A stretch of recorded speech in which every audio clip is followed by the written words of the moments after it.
Hi guys, this is AS Chemistry, percentage by mass, question 1. A garden fertilizer is said to have a phosphorus content of 30% P2O5 soluble in water.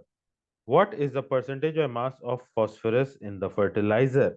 So, in P2O5, there are two phosphorus atoms present in P2O5. So this is the ratio of phosphorus in the fertilizer. So this will total to 62 upon, that would be 62 plus 5 into 16, which gives us a value of 144. So the ratio of phosphorus in the fertilizer is 62 upon 144. And 30% of the fertilizer is P2O5. So this value calculated multiplied by 30 upon 100 would give us the percentage of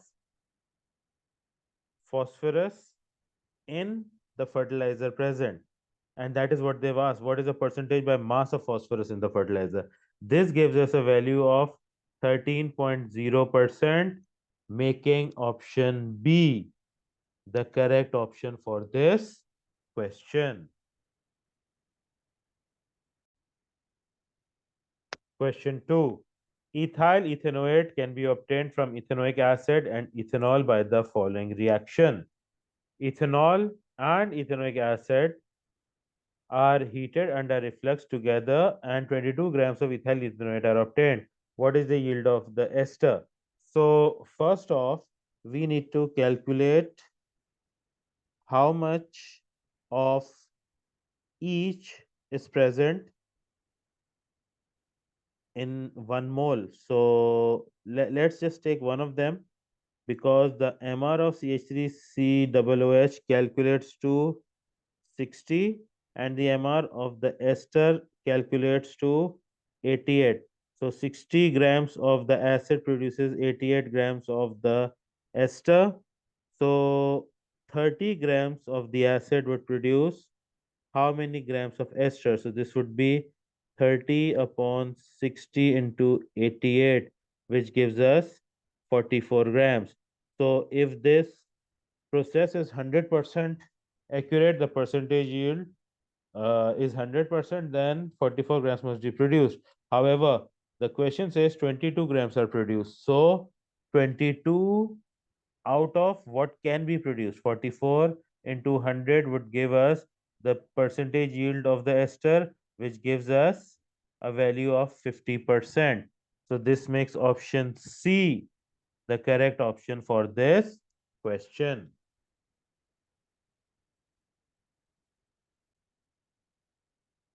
Question 3. Camphor is a white solid which was used to make the early plastic celluloid. Camphor contains the same percentage by mass of hydrogen and oxygen. What is the molecular formula of camphor?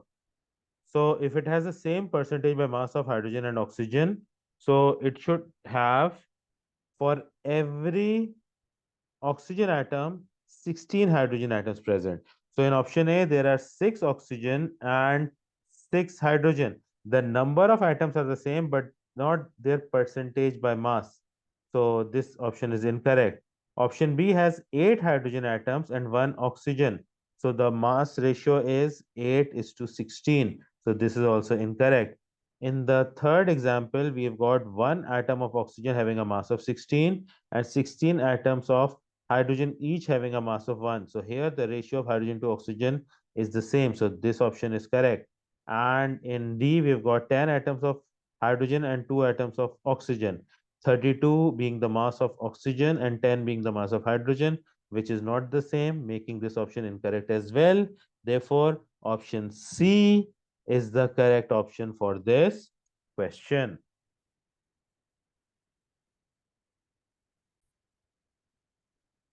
Question 4. The approximate percentage composition of the atmosphere on 4 different planets is given in the table below. The density of a gas may be defined as the mass of 1 dm cube of the gas measured at STP. Which mixture of gases has the greatest density? So we have Jupiter having hydrogen and helium, Neptune having hydrogen, helium, and CH4, Saturn having hydrogen, helium, and CH4, and Uranus having hydrogen, helium, and CH4. So this eliminates Jupiter, which does not have CH4 present, CH4 having the highest mass, the MR value being 16.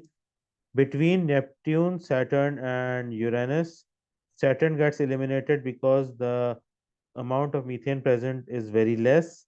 Now, between Neptune and Uranus, we need to find out how much is the mass of the major gases present. So, we calculate the percentage of each gas added together. So for Neptune, it would be 80 upon 100 into 2 for hydrogen added to 19 upon 100 into 4 for helium, and for methane it would be 1 upon 100 into 16. This will give us a value of 2.52, whereas for Uranus the calculation would be 82.5 upon 100 into 2 plus 15.2 upon 100 into 4 plus 2.3 upon 100 into 16. This would give us a total value of 2.626. So, in total, the mass present in Uranus is greater than the mass present in Neptune, making the density of gases in Uranus being greater than that in Neptune. Therefore, the correct option for this question is option D.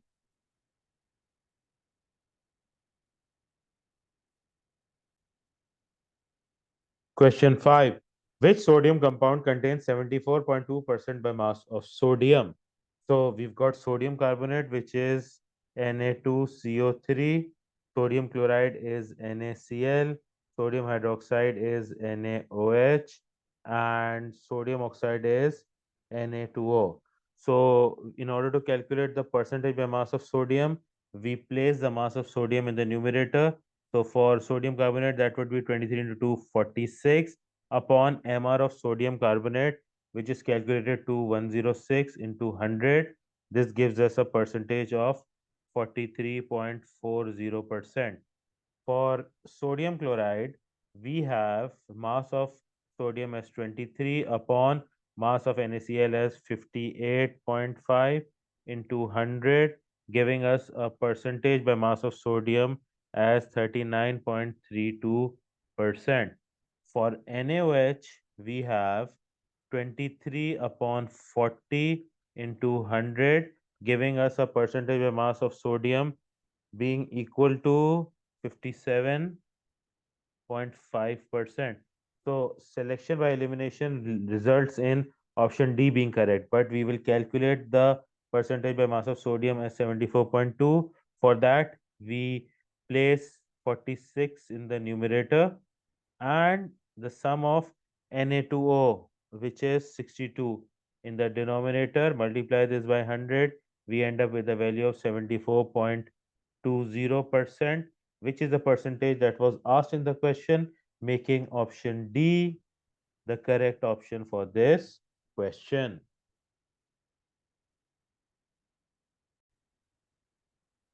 Question 6. Which calcium compound contains 54.1% by mass of calcium?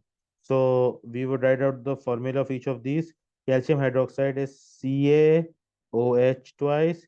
Calcium nitrate is CaNO3 twice. Calcium oxide is CaO. And calcium sulfate is CaSO4. So in order to calculate the percentage by mass of calcium in each of these compounds, all of them have a single atom of calcium present. So the numerator will be 40.1 for each of them. So numerator divided by denominator would be the MR of the compound. For calcium hydroxide, the MR is 74.1. Multiply this by 100. We end up with 54.12%. So 54.12% is very close to the percentage given 54.1. Let's see if any other value is exactly 54.10. So for calcium nitrate, we have 40.1 divided by the MR of calcium nitrate, which is 164.1 into 100, giving us a value of 24.43%, which is way off. For the third one, calcium oxide, we have 40.1 divided by 56.1 into 100. This gives us a value of 71.48, which is off as well. And for the last one, we have 40.1 divided by the MR of calcium sulfate, which turns out to be 136.2 into 100, giving us a value of 29.44, which is off from the given choice as well. So this results in option A, calcium hydroxide, being the correct option for this question.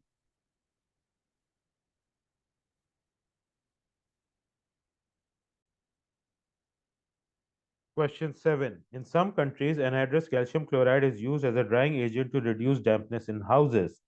The anhydrous salt absorbs enough water to form the dihydrate CaCl2.2H2O. What is the percentage increase in mass? So the percentage increase in mass is the mass of water. So we have 2 moles of H2O being added to the anhydrous CaCl2. And if we multiply this by 100, we will obtain the percentage increase in mass. So this would be 2 into 18, which is 36, upon the mass of CaCl2, the total of which is 71 plus 40.1, giving us 111.1 into 100. So the total turns out to be 32.4%. This makes option C the correct option for this question.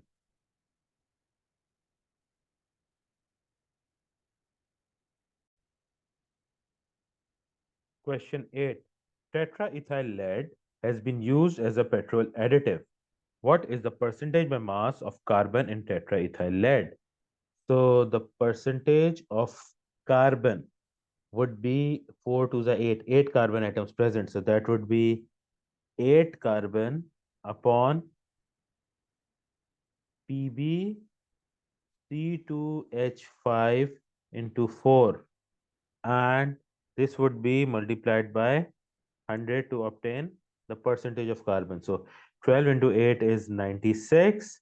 The MR of lead, tetraethyl lead, is coming to 323.2. The AR values are given into 100, gives us a percentage value of 29.7%.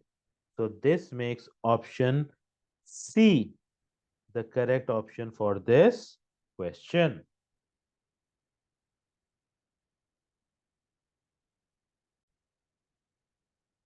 Question 9. Which mass of urea contains the same mass of nitrogen as 101.1 grams of potassium nitrate? So in urea, the MR of urea is coming to 60.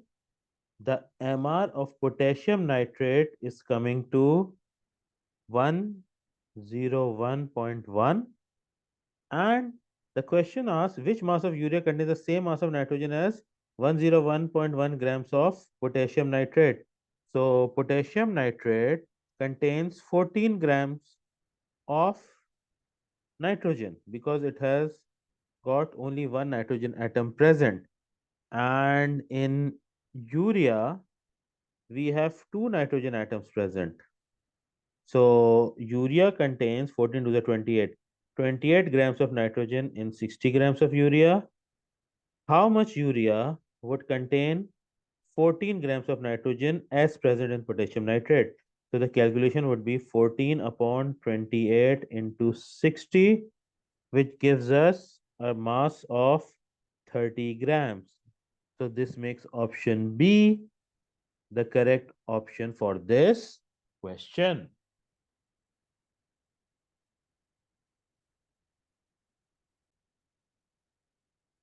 Question 10. Compound J and K each contain 40% carbon by mass. What could J and K be? So we need to find out the percentage of carbon by mass in each of these compounds. So the compounds we have are hexose, starch, pentose, three different compounds. So the first thing we need to do is calculate their MR. So for hexose, the MR is coming to 180.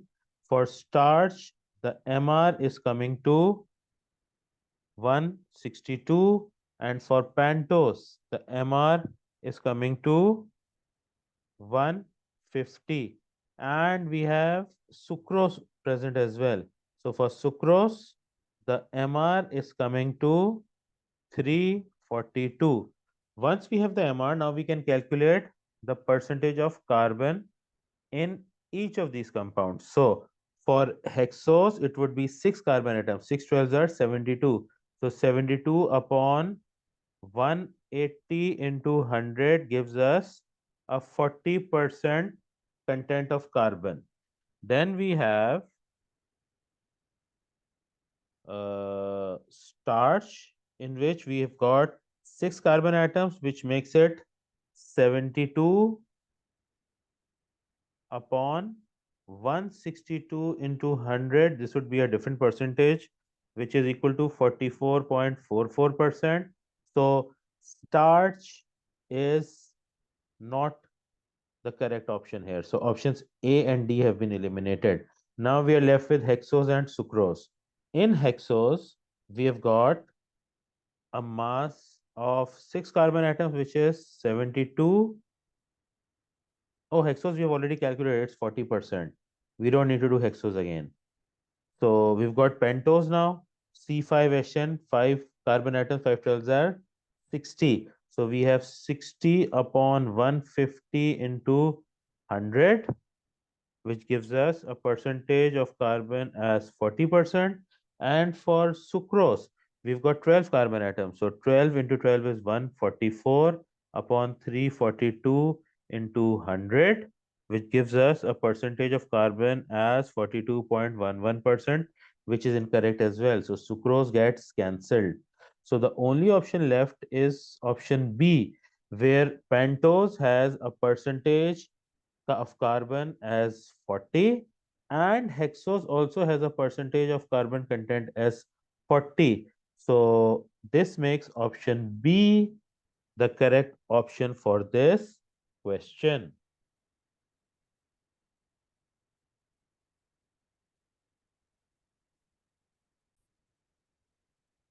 Question 11. Which fertilizer contains the greatest percentage of nitrogen by mass? So we've got four different fertilizers. First, we need to calculate their MR. So for ammonium nitrate, the MR is 79. For ammonium sulfate, the MR is 130.1. For ammonium hydrogen phosphate, diammonium hydrogen phosphate, the MR is 130. And for urea, the MR is 60. The next thing we need to do is calculate the percentage of nitrogen by mass. In ammonium nitrate, there are two nitrogen atoms, so this would be 28 upon 79 into 100, which gives us a percentage of nitrogen as 35.44%. For ammonium sulfate, we have got two nitrogen again, so 28 upon 130.1 into 100 gives us a value of 21.52%, which is lesser than the one in option A. In option C, we've got two nitrogen atoms again. So 28 upon 130 into 100 gives us a value of 21.54%, which is almost the same as the one given in option B. And for urea, we've got two nitrogen atoms. So 28 upon 60 into 100 gives us a percentage of nitrogen by mass of 46.67%. This, being the highest percentage out of the four options, makes option D the correct option for this question.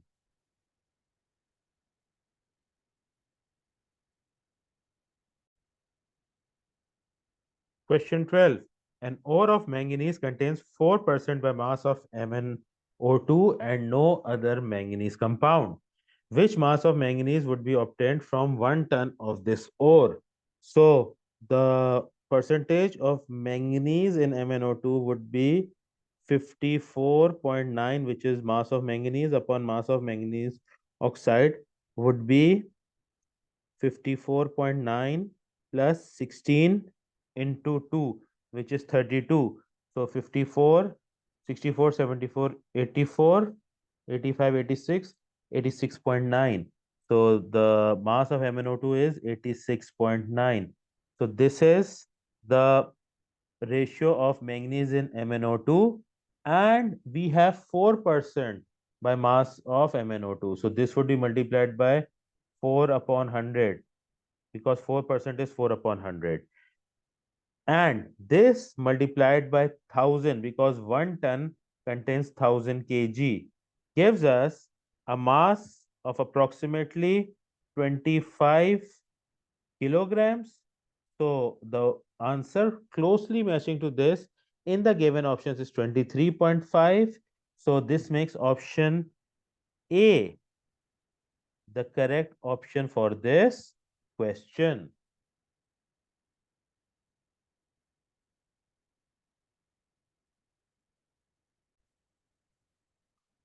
Question 13. A copper ore contains 3% of copper carbonate by mass.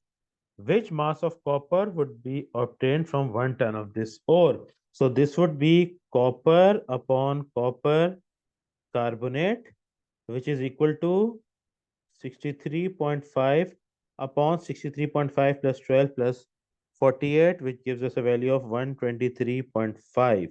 So this is the ratio of copper in copper carbonate, and 3% of this is present. So this multiplied by 3 upon 100 gives 3. And they're asking for 1 ton. 1 ton is 1000 kg. So this multiplied by 1000 gives us a value of 15.4 kg of copper.